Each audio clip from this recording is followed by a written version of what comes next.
صحیح مسلم حدیث ہے، اس میں نے ڈالی ہے کہ اگر تم برائی کو دیکھو ہاتھ سے روکو، ہاتھ سے نہیں روک سکتے زبان سے روکو، زبان سے نہیں روک سکتے تو دل میں برا جانو، اور ذالک اضعف الایمان، صحیح مسلم کتاب الایمان 177 اور 179 نمبر حدیث۔ اور نبی صلی اللہ علیہ وسلم نے فرمایا کہ جو دل میں برا جانتا ہے یہ ایمان کا سب سے لوور درجہ ہے۔ تو سب سے لوور درجے پہ ہم کیوں آئیں؟ ہم تو ایمان کے اعلیٰ ترین درجے پہ آئیں گے۔ یہ ساری برائیاں ہمارے سامنے ہوتی ہیں، ہم کیوں نہ روکیں اسے؟ علمی دلائل کے ساتھ لوگوں کے اوپر واضح کریں گے۔ آئیں گے کیسے؟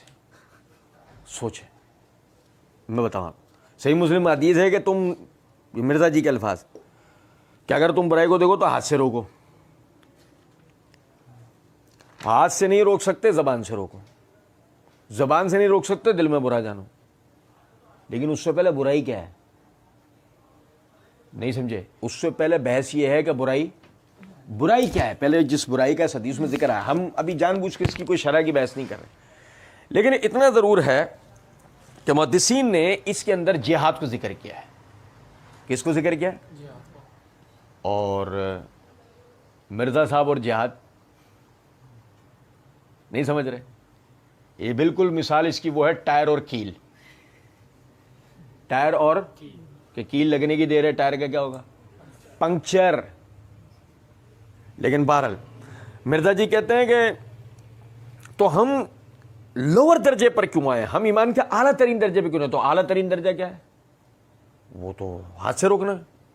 مرزا صاحب ہاتھ سے تو صرف اپنی اکیڈمی کی کنڈی لگا رہے ہیں، اور مرزا جی ہاتھ سے کوئی کام کر رہے ہیں؟ نہیں، مرزا جی اس کے علاوہ ہاتھ سے تو اور کوئی کام نہیں کر رہے ہیں۔ یہ ہوتا ہے کہ اعلیٰ ترین درجے پر آنے کے لیے نا مرزا صاحب کو باہر آنا پڑے گا، مرزا صاحب اس کے لیے باہر آنے کو تیار نہیں ہے۔ مرزا جی اس کے لیے صرف پتہ کہاں آنے کو تیار ہے؟ یوٹیوب پہ۔ مرزا جی کہاں آتے ہیں؟ یوٹیوب پہ۔ مرزا محمد علی انجینئر کہاں آتے ہیں؟ یوٹیوب پہ۔ بس وہ مرزا جی کہیں بھی نہیں آتے، نہ مرزا جی بازار میں آتے ہیں، نہ مرزا جی شادی میں آتے ہیں، نہ مرزا جی مسجد میں آتے ہیں، نہ مرزا جی میتوں میں آتے ہیں، نہ مرزا جی قبرستان میں آتے ہیں، مرزا جی کہیں بھی نہیں آتے۔ مرزا جی کی حرکتیں بھی تو ایسی ہیں، کہنے جیسا خود کو چھوڑا نہیں ہے مرزا جی نے۔ بہرحال اچھا جی، اب کہتے ہیں کہ جی وہ یہ ساری برائیاں ہمارے سامنے ہوتی ہیں، ہم کیوں نہ روکیں اسے؟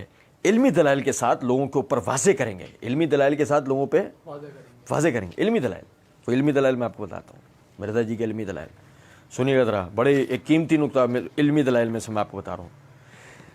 پارٹ 2 میں ایک جگہ وہ مشہور جو روایت ہے نا طبرانی کبیر کی، کہ جس میں نبی صلی اللہ علیہ وسلم نے فرمایا اس دین کی ابتدا جو ہے وہ نبوت و رحمت سے ہوگی، پھر خلافت و رحمت سے ہوگی، پھر ملوکیت اور رحمت سے ہوگی۔ اب مسئلہ ہے تمام رافضیوں کی قبر میں ٹھکی ہوئی آخری کیل ہے، تو مرزا جی اس کے لیے بڑے پریشان تھے، تو مرزا جی نے کبھی کہہ دیا ہوگا ضعیف ہے، اور ضعف کی وجہ بھی مرزا جی نے بتا دی ہوگی جو انہیں رٹوائی گئی ہوگی، پھر پکڑ لیے گئے مرزا جی، پکڑنے والوں نے پکڑ لیا، بھائی ضعیف کیسے ہے؟ وجہ بتائی کہ ابن شہاب زہری جو ہے ان کی تدلیس ہے۔ تو وہ ابن شہاب زہری کا ہے اس سند میں، اس سند میں ابن شہاب زہری، ہاں بتایا گیا وہ ابن شہاب زہری نہیں ہے، وہ کاتب کی غلطی ہے، وہ ابو شہاب الحنات ہے۔ اب مرزا جی نے اسی ویڈیو کا پارٹ 1 میں کہا، یہ کہتے ہیں نہیں علی نے خیانت کی ہے۔ بھائی آپ طبرانی کھولیں، ابن شہاب موجود ہیں، میں نے خیانت نہیں کی ہے۔ یہ کہتے ہیں وہ طبرانی کا جو نسخہ ہے نا وہ کاتب کو غلطی لگی ہے، وہ ابو شہاب تھا، تو پھر علی نے تو نہ غلطی کی نا۔ طبرانی کا کاتب ابو شہاب کو ابن شہاب لکھ دیں تو وہ منافق نہیں ہے۔ مجھے کہتے ہیں اس کو پتا تھا، مجھے واللہ نہیں پتا تھا۔ یہ ہیں علمی دلائل والے کہ علمی دلائل کے ساتھ لوگوں پہ واضح کریں گے، یہ علمی دلائل سے واضح کرنے والے لوگ ہیں۔ اندازہ کریں جنہیں یہی نہیں پتا ہے کہ تحقیق ہوتی کیا ہے۔